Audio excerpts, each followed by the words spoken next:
कहानी की शुरुआत में कोरिया के एक भीड़ भाड़ वाले इलाके में एक बड़ी बिल्डिंग आग की लपटों में जल रही होती है। हर तरफ अफरा तफरी मची हुई थी। इसी आग के बीच होंग नाम का एक फायर फाइटर एक मासूम बच्ची की जान बचाने के लिए बिल्डिंग से छलांग लगा देता है, लेकिन तेज गर्मी की वजह से उसकी रस्सी जलकर टूट जाती है। होंग तेजी से नीचे गिरता है और सेफ्टी कुशन पर भी नहीं गिर पाता। गिरते वक्त उसकी पूरी जिंदगी उसकी आंखों के सामने घूमने लगती है, लेकिन हैरानी की बात यह है कि वो जिंदा उठ खड़ा होता है। वो तुरंत उस बच्ची और उसके परिवार की तरफ भागता है, ये देखने के लिए कि कहीं वो लोग घायल तो नहीं हुए, लेकिन वो चाहे जितना भी बोले कोई भी उसकी आवाज का जवाब नहीं देता। तभी अचानक उसे दूर से कोई उसका नाम पुकारता हुआ सुनाई देता है। जब होंग पीछे मुड़कर देखता है तो उसे आग और मलबे के बीच सूट पहने हुए दो लोग मुस्कुराते हुए खड़े दिखते हैं। होंग उन्हें चेतावनी देता है कि वहां से हट जाएं, क्योंकि ऊपर से मलबा गिर रहा है, लेकिन तभी उसकी नजर सामने जाती है जहां फायर फाइटर्स एक ऐसे आदमी को बचाने की कोशिश कर रहे होते हैं जो दिखने में बिल्कुल होंग जैसा ही होता है। तभी एक महिला चून उसे बताती है कि होंग की मौत हो चुकी है। वो कहती है कि होंग एक पैरागॉन था और अब वो लोग उसे 7 जजमेंट ट्रायल से गुजरने में मदद करने आए हैं। दूसरा गार्जियन मक बताता है कि उनका लीडर पहले ही गेट पर उनका इंतजार कर रहा है और उन्हें अभी वहीं जाना होगा। होंग ये सब सुनकर पूरी तरह घबरा जाता है। उसे यकीन ही नहीं होता कि वो मर चुका है। वो धीरे धीरे पीछे हटता है और अपने साथियों को अपने ही शरीर के पास रोते हुए देखता है। होंग जोर जोर से चिल्लाता है कि वो अभी मर नहीं सकता क्योंकि उसे अपनी माँ से मिलना है, लेकिन तभी उसका शरीर हवा में उठने लगता है और एक विशाल पोर्टल की तरफ खींचने लगता है। होंग अपनी माँ का नाम लेते हुए चिल्लाता रहता है। गार्डियंस ये देखकर भावुक हो जाते हैं, क्योंकि मौत के बाद भी होंग को सबसे ज्यादा फिक्र अपनी माँ की है। वो एक अलग ही दुनिया में पहुंच जाते हैं जहाँ हजारों आत्माएं जजमेंट के गेट की तरफ बढ़ रही होती हैं। यहीं होंग की मुलाकात होती है गार्डियन लीडर रिम से, जिसने पिछले 100 सालों में 47 आत्माओं को दोबारा जन्म दिलवाया है। जब रिम होंग को पैरागॉन बनने की बधाई देता है तो होंग नजरें झुका लेता है और कहता है कि वो कोई अच्छा इंसान नहीं है। इसके बाद वो जजमेंट के गेट से अंदर जाते हैं, लेकिन अगले ही पल वो खुद को एक डरावनी जगह पर पाते हैं। चारों तरफ लावा से भरा हुआ इलाका। ये जगह कहलाती है माउंटेन ऑफ मर्डर। मक ये देखकर चौंक जाता है और तुरंत होंग से पूछता है कि क्या उसने कभी किसी की हत्या की है। होंग साफ मना कर देता है। तभी रिम समझाता है कि अगर किसी की मौत तुम्हारी लापरवाही या कुछ न करने की वजह से हुई हो तो वो भी इस ट्रायल में गिनी जाती है। शायद इसी वजह से वो यहाँ लाए गए हैं। होंग एक बड़े से स्टेडियम में पहुंचता है जहाँ जमीन के नीचे बड़े बड़े दरवाजे खुलते हैं। नीचे एक विशाल लावा का गड्ढा होता है। जिन आत्माओं को सजा मिलती है वो बाहर निकलने की कोशिश करते हैं, लेकिन आग की लपटों में बार बार जलती रहती है। ट्रायल शुरू होता है। प्रोसिक्यूटर्स होंग पर आरोप लगाते हैं कि उसने एक मौके पर अपने साथी को नहीं बचाया, जिसकी वजह से उसकी मौत हो गई। इसके बदले में वो मांग करते हैं कि होंग को 5 साल तक इस लावा में सजा दी जाए। रिम होंग का बचाव करता है और कहता है कि उस घटना की सच्चाई देखी जानी चाहिए। तब दिखाया जाता है कि होंग ने अपने साथी को बचाने की पूरी कोशिश की थी, लेकिन जिस पत्थर के नीचे वो फायर फाइटर दबा था उसे हटाना नामुमकिन था। जब हालात बिल्कुल बेबस हो गए तो उस साथी ने खुद होंग से कहा कि वो उसे छोड़कर बाकी लोगों की जान बचाए। होंग ने भारी दिल से ये फैसला लिया, लेकिन उसी फैसले की वजह से वो उस रात 8 लोगों की जान बचा पाया। रिम दलील देता है कि होंग की बहादुरी और निस्वार्थता को नजरअंदाज नहीं किया जा सकता। आखिरकार जज होंग को दोष मुक्त कर देता है और उसे अगले ट्रायल में जाने की इजाजत मिल जाती है। हालांकि पहला ट्रायल जीतने के बावजूद अपने साथी की मौत की याद होंग के दिल को अंदर से तोड़ देती है। होंग अब सवाल करता है कि आखिर गार्डियंस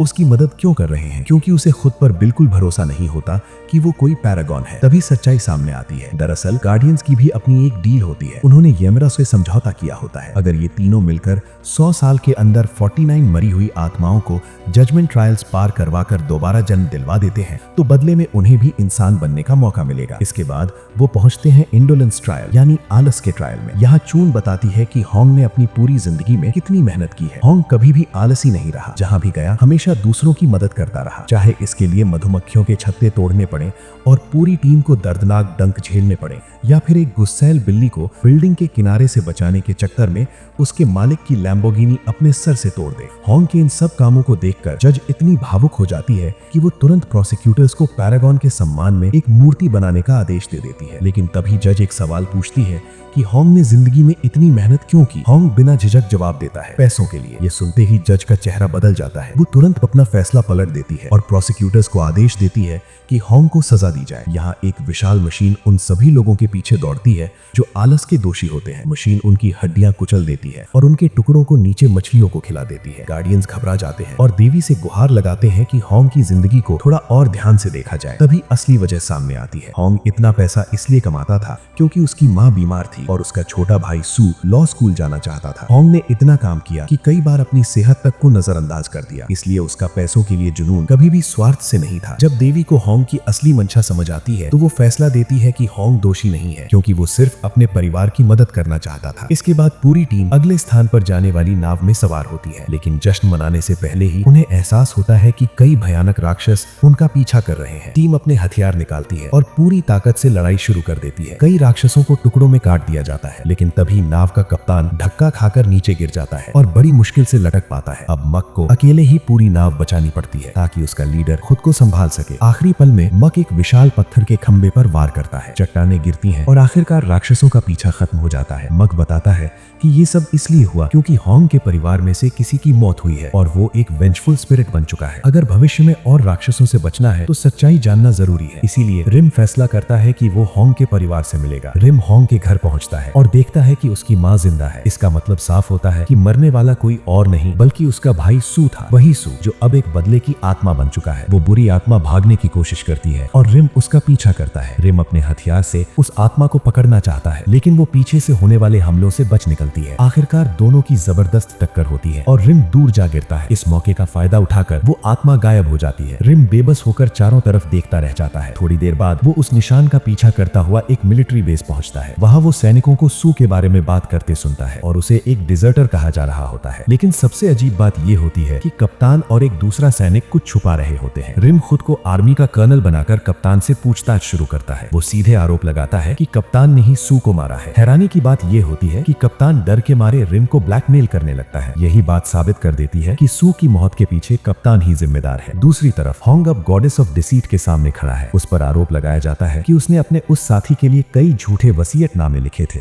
जिसे वो पहले वाले हादसे में बचा नहीं पाया था। होंग ने वो सारे लिखे हुए कागज उस आदमी की बेटी को दे दिए थे, खुद को उसका पिता बताकर, यानी उसने उस बच्ची से झूठ बोला था। ये सुनते ही गॉडेस ऑफ डिसीट गुस्से में आ जाती है। वो तुरंत आदेश देती है कि होंग को बांध दिया जाए और सजा के तौर पर उसकी जीभ काट दी जाए। लेकिन ठीक उसी वक्त रिम टेलीपैथी के जरिए अपनी टीम से जुड़ पाता है और होंग के पक्ष में दलील देता है। रिम बताता है कि होंग ने झूठ सिर्फ उस बच्ची से ही नहीं बल्कि अपनी माँ से भी बोला था। उसने अपनी माँ को कई झूठे खत लिखे थे कि उसकी जिंदगी बहुत अच्छी चल रही है और वो अब काफी अमीर बन चुका है। रिम समझाता है कि होंग का मकसद किसी को नुकसान पहुंचाना नहीं था, वो बस अपने चाहने वालों को झूठी ही सही लेकिन एक उम्मीद देना चाहता था, एक ऐसी उम्मीद जो असली दुनिया नहीं दे पाती, ताकि वो लोग जिंदगी जीते रह सके। जब देवी को समझ आता है कि होंग ने ये सब दूसरों को जीने की वजह देने के लिए किया था तो वो उसके सारे गुनाह माफ कर देती है, क्योंकि उसकी नीयत कभी भी बुरी नहीं थी। ट्रायल के बाद रिम होंग से झूठ बोलता है और कहता है कि उसका परिवार बिल्कुल ठीक है, लेकिन टीम को वो होंग के भाई की असली सच्चाई बता देता है। इसके बाद रिम समय में पीछे जाता है ये देखने के लिए कि सू की मौत वाली रात आखिर हुआ क्या था। वहां जाकर उसे पता चलता है कि उसके ही साथी डोंग से गलती से गोली चल गई थी जब उसने सेफ्टी बंद कर दी थी। डोंग ने तुरंत अपने कप्तान को फोन किया, लेकिन मरते हुए आदमी को बचाने के बजाय कप्तान ने सू को जमीन में दफनाने का फैसला किया और सारे सबूत छुपा दिए सिर्फ इसलिए ताकि उसकी प्रमोशन पर कोई दाग न लगे। जब रिम सू का शरीर देखता है तो वो सन्न रह जाता है, क्योंकि सू असल में मरा ही नहीं था। ये देखकर रिम को अपने अतीत की वो यादें सताने लगती हैं जब उसके अपने पिता को भी जिंदा दफन कर दिया गया था। उधर दूसरी तरफ होंग पहुंच चुका होता है हेल ऑफ इनजस्टिस में। यहाँ उन लोगों को सालों तक जमा दिया जाता है जिन्होंने दूसरों की मदद नहीं की होती। लेकिन राहत की बात ये होती है कि होंग एक फायर फाइटर था, इसलिए उसे यहाँ जज नहीं किया जाता बल्कि आगे जाने की इजाजत मिल जाती है। जब वो केबल कार में सफर कर रहे होते हैं तब एक बड़ा राज सामने आता है। गार्डियंस की सारी यादें मिटा दी गई हैं सिवाय उनके लीडर रिम के। मैक कोशिश करता है कि ये बात आगे न बढ़े, लेकिन गलती से होंग को बता देता है कि उसका भाई ही असल में वो बदले की आत्मा है। ये सच्चाई सुनते ही होंग का दिमाग हिल जाता है। उसका दर्द इतना ज्यादा होता है कि पूरा दायरा कांपने लगता है और केबल कार टूट जाती है। गार्डियंस लगभग नीचे गिरने ही वाले होते हैं, लेकिन आखिरी पल में होंग खुद को संभाल लेता है और अपने साथियों की मदद करता है। इसके बाद तीनों पहुंचते हैं हेल ऑफ बिट्रेयल में। यहाँ एक बेहद खूबसूरत देवी उन लोगों का फैसला करती है जिन्होंने अपनों से धोखा किया होता है। ऐसे लोगों को आईने में कैद कर दिया जाता है और फिर उन्हें तोड़ दिया जाता है। लेकिन होंग ने अपनी जिंदगी में कभी किसी के साथ धोखा नहीं किया था, इसलिए वो यहाँ से सुरक्षित आगे बढ़ जाता है। उसी दौरान रिम को बदले की आत्मा एक नाइट क्लब में मिलती है। वहाँ सू सैनिक को मारने की कोशिश कर रहा होता है जिसने उसे जिंदा दफनाया था। रिम तुरंत उसका पीछा करता है। दोनों हवा में उड़ते हुए पूरे शहर के बीच जबरदस्त लड़ाई करते हैं। आखिरकार रिम एक जाल बिछाकर सू को पकड़ लेता है और जादुई रस्सी से उसे बिल्डिंग से बांध देता है। रिम आत्मा से कहता है कि अगर उसे दोबारा जन्म लेना है तो उसे अपने कातिलों को माफ करना होगा, वरना वो हमेशा के लिए खत्म हो जाएगा। लेकिन ये बात सू को और भड़का देती है। उसे याद आ जाता है कि कैसे उसके सबसे अच्छे दोस्तों ने उसे धोखा देकर जिंदा दफनाया था। गुस्से में आकर सू जोर से चीखता है और एक भयानक झटके के साथ खुद को आजाद कर लेता है। दूसरी तरफ बहुत ज्यादा शराब पीने के बाद डोंग अब और अपराध बोध सह नहीं पाता। वो सू की माँ को शरीर की जगह बता देता है। जब वो महिला नक्शा खोलती है तो पहली बार अपने छोटे बेटे की असली जगह देख पाती है और ये सब सू अपनी माँ के पीछे खड़े होकर देख रहा होता है। ये देखकर सू का दिल बदल जाता है। वो रिम के पास जाता है और कहता है कि उसने डोंग को माफ करने का फैसला कर लिया है क्योंकि उसने उसका पश्चाताप देखा और माँ तक सच्चाई पहुँचते देखी। सू रिम से विनती करता है कि वो माध्यम बने ताकि वो आखिरी बार डोंग से बात कर सके। वो वादा करता है कि इसके बाद वो खुद जजमेंट ट्रायल से गुजरेगा। आत्मा उस आदमी के जरिए बोलती है और सैनिक से कहती है कि वो उसे माफ करता है। वो उससे कहता है कि अब बीते हुए कल के लिए और आंसू बर्बाद मत करना। उधर दूसरी तरफ होंग पहुंच चुका होता है हेल ऑफ वायलेंस में। वहाँ वो एक बहुत बड़ा गड्ढा देखता है जिसमें कूदे बिना ट्रायल तक पहुंचना नामुमकिन होता है। होंग बिना सोचे उस गहरे गड्ढे में छलांग लगा देता है। वो नीचे गिरते हुए एक विशाल चट्टान से टकराता है, लेकिन ठीक समय पर मैक अपने साथी को पकड़ लेता है और होंग के पास ही लैंड करता है। लेकिन तभी होंग फिसलता हुआ दोनों की तरफ आ जाता है और गलती से उन्हें टक्कर मार देता है। तीनों फिर से गड्ढे की गहराई की तरफ मुक्त रूप से गिरने लगते हैं। मैक उन्हें बचाने के लिए दौड़ता है और होंग उस लड़की को पकड़ लेता है और उसे बचाने की कोशिश करता है, बिल्कुल वैसे ही जैसे उसने मरने से पहले उस बच्ची को बचाया था। हैरानी की बात यह होती है कि आखिरी पल में उनका गिरना अचानक रुक जाता है। इसके बाद ट्रायल ऑफ वायलेंस शुरू होता है। प्रोसिक्यूटर्स होंग पर आरोप लगाते हैं कि उसने हाई स्कूल के समय अपने ही भाई सू को बुरी तरह पीटा था। ये गुनाह इसलिए भी माफ करने लायक नहीं था क्योंकि उस वक्त सू कुपोषण से जूझ रहा था। उसका परिवार इतना गरीब था कि ठीक से खाना तक नसीब नहीं होता था। सबसे बड़ी बात ये थी कि होंग ने उस लड़ाई के बाद कभी माफी तक नहीं मांगी। अगले ही दिन वो घर छोड़कर चला जाता है और फिर कभी वापस नहीं लौटता। जज बिना देर किए फैसला सुना देती है कि होंग अपने ही परिवार के खिलाफ हिंसा का दोषी है। वो उसे उस गड्ढे में भेजने वाली होती है जहाँ लोगों को लगातार पत्थरों से मारा जाता है। जब होंग को सजा सुनाई जाने वाली होती है तभी चून आगे बढ़ती है। वो जज से गुजारिश करती है कि अभी फैसला रोका जाए और आखिरी ट्रायल को इस ट्रायल के साथ जोड़ा जाए क्योंकि दोनों एक दूसरे से गहराई से जुड़े हैं। लेकिन ये चाल बहुत ज्यादा खतरनाक होती है। अगर अगले ट्रायल में होंग दोषी पाया गया तो गार्डियंस को परलोक की अपनी सारी शक्तियां हमेशा के लिए छोड़नी पड़ेंगी। दुर्भाग्य से गार्डियंस को उस रात की पूरी सच्चाई पता चल जाती है। उस रात सू अचानक जाग गया था और उसने अपने भाई को माँ के सामने घुटनों के बल बैठे देखा। वो होंग से पूछता है कि वो क्या कर रहा है, लेकिन तभी उसे पता चलता है कि होंग अपनी ही माँ को तकिए से मारने की कोशिश कर रहा था। सू तुरंत अपने भाई को रोकने की कोशिश करता है। इसी दौरान होंग तकिया छोड़ देता है और गुस्से में सू को लगातार मुक्के मारने लगता है। असल में उस वक्त होंग की जिंदगी पूरी तरह टूट चुकी थी। परिवार गरीबी में डूबा हुआ था और उसकी माँ गंभीर बीमारी से जूझ रही थी। होंग को लगता था कि इस दर्द का कोई हल नहीं है। उसके हिसाब से इस दुख को खत्म करने का सिर्फ एक ही रास्ता था, मौत। इसी वजह से बाद में वो खुद को बेहद गुल्टी महसूस करता है और घर छोड़कर भाग जाता है और फिर कभी लौट कर नहीं आता। ये सच्चाई सुनकर गार्डियंस पूरी तरह टूट जाते हैं। उन्हें समझ आ जाता है कि अब ट्रायल जीतना नामुमकिन है, खास तौर पर आखिरी नर्क हेल ऑफ फिलियल इम्पाइटी में। उसी वक्त दूसरी तरफ रिम सू को उसके शरीर तक ले जाने की कोशिश कर रहा है ताकि उसकी आत्मा पुनर्जन्म की यात्रा शुरू कर सके। जब वो मिलिट्री कैंप पहुंचते हैं तो सू देखता है कि उसकी माँ वहाँ मौजूद है। वो सैनिकों से गिड़गिड़ा रही होती है कि उसे उसके शरीर तक ले जाया जाए। तभी आर्मी का कप्तान उसे देख लेता है। वो गुस्से में उस महिला की तख्तियां फाड़ देता है और उसे जमीन पर धक्का दे देता है। जोर लगने की वजह से वो बेहोश हो जाती है। ये सब देखकर सू का गुस्सा फूट पड़ता है। वो अपने कातिल को अपनी माँ पर हमला करते देख फिर से बदले की आत्मा बन जाता है। वो अपने बंधन तोड़ देता है और रिम को पकड़कर जबरदस्त ताकत से दूर फेंक देता है। सू का गुस्सा इतना भयानक हो जाता है कि वो एक विशाल बवंडर में बदल जाता है। वो सारे सैनिकों को अपने अंदर खींच लेता है और परलोक का दरवाजा खोल देता है। चारों तरफ भयानक तबाही मच जाती है। रिम पूरी कोशिश करता है कि कोई मारा न जाए। तभी मैक उस पोर्टल के जरिए जिंदा दुनिया में कूदता है और सू पर हमला करता है। वो एक विशाल मूर्ति तोड़ देता है और सू को कुछ पल के लिए जड़ कर देता है। रिम यही मौके का फायदा उठाता है। वो आगे बढ़कर जादुई रस्सी से सू को बांध देता है और आखिरकार इस तबाही को रोक देता है। उधर दूसरी तरफ होंग का आखिरी ट्रायल शुरू होता है। इस बार खुद किंग यमरा जज की कुर्सी पर बैठता है। यमरा होंग पर आरोप लगाता है कि उसने अपनी ही माँ की हत्या की कोशिश की थी और ऐसे नाजुक समय में अपने भाई को बुरी तरह पीटा था। किंग यमरा आगे ये भी बताता है कि होंग की माँ को अपने बेटे की उस कोशिश के बारे में सब कुछ पता था। उसे मालूम था कि होंग ने एक वक्त पर उसकी जान लेने की कोशिश की थी, लेकिन फिर भी उस माँ ने कभी कुछ कहा नहीं। वो पूरा दर्द अपने दिल के अंदर ही दबाए रही। यमरा कहता है कि यही बात होंग के गुनाह को और भी ज्यादा गंभीर बना देती है। आखिरकार देवता अपना फैसला सुनाता है। वो कहता है कि होंग को इसी नर्क में हमेशा के लिए सजा मिलेगी क्योंकि उसने सबसे बड़ा पाप करने की कोशिश की थी, उसे मारने की जिसने उसे जन्म दिया। लेकिन तभी पूरा लोक अचानक कांपने लगता है। चारों तरफ गूंजती हुई एक आवाज सुनाई देती है। ये आवाज होंग की माँ से बात कर रही होती है। तब पता चलता है कि रिम ने अपनी ताकत का इस्तेमाल करके सू को अपनी माँ के सपने में भेज दिया है। सपने में सू अपनी माँ से माफी मांगता है। वो कहता है कि होंग की तरफ से वो उससे माफी चाहता है। सू अपनी माँ को बताता है कि उस रात के बाद होंग ने 15 साल तक लगातार काम किया, बिना रुके, बिना थके, सिर्फ इसलिए क्योंकि उसे अपने किए का गहरा पछतावा था। ये सुनकर माँ की आंखों में आंसू आ जाते हैं। वो बताती है कि उसने अपने बेटे को कब का माफ कर दिया था और उल्टा वो खुद माफी मांगती है कि वो अपने बच्चों को एक बेहतर जिंदगी नहीं दे पाई। ये सब सुनकर होंग कूट कूट कर रो पड़ता है और हैरानी की बात ये होती है कि खुद किंग योमरा भी इस परिवार के प्यार से पिघल जाता है। देवता कहता है कि अब वो होंग पर कोई आरोप नहीं लगा सकता क्योंकि जिसे नुकसान पहुंचा था उसने उसे बहुत पहले दिल से माफ कर दिया था और इसी के साथ होंग को दोबारा जन्म लेने की इजाजत मिल जाती है। ये सुनते ही होंग चून की तरफ झुककर सिर झुकाता है। वो गार्जियंस को धन्यवाद देता है कि उन्होंने इस पूरे सफर में उसका साथ दिया और फिर होंग तेज रोशनी में धीरे धीरे गायब हो जाता है। उधर जिंदा दुनिया में वापस आकर रिम फैसला करता है कि वो सू को अपनी 49वीं पुनर्जन्म लेने वाली आत्मा बनाएगा ताकि उनका किंग योमरा से किया हुआ सौदा पूरा हो सके और ताकि वो तीनों भी एक दिन फिर से इंसान बन सके। इसके बाद पूरी टीम पहुंचती है हेल ऑफ फीलियल इम्पायरिटी में। चारों तरफ भयानक राक्षस खड़े होते हैं लेकिन गार्जियंस डरे बिना दुश्मनों की तरफ दौड़ पड़ते हैं सिर्फ इसलिए ताकि वो नर्क के राजा तक रास्ता बना सके। तो दोस्तों, आपको ये फिल्म कैसी लगी नीचे कमेंट में जरूर बताइए और अगर आपको मेरा ये वीडियो पसंद आया हो तो लाइक करना मत भूलिए और ऐसे ही और कंटेंट के लिए सब्सक्राइब भी कर लीजिए। मैं आपसे अगली वीडियो में मिलूंगा, तब तक के लिए ध्यान रखिए।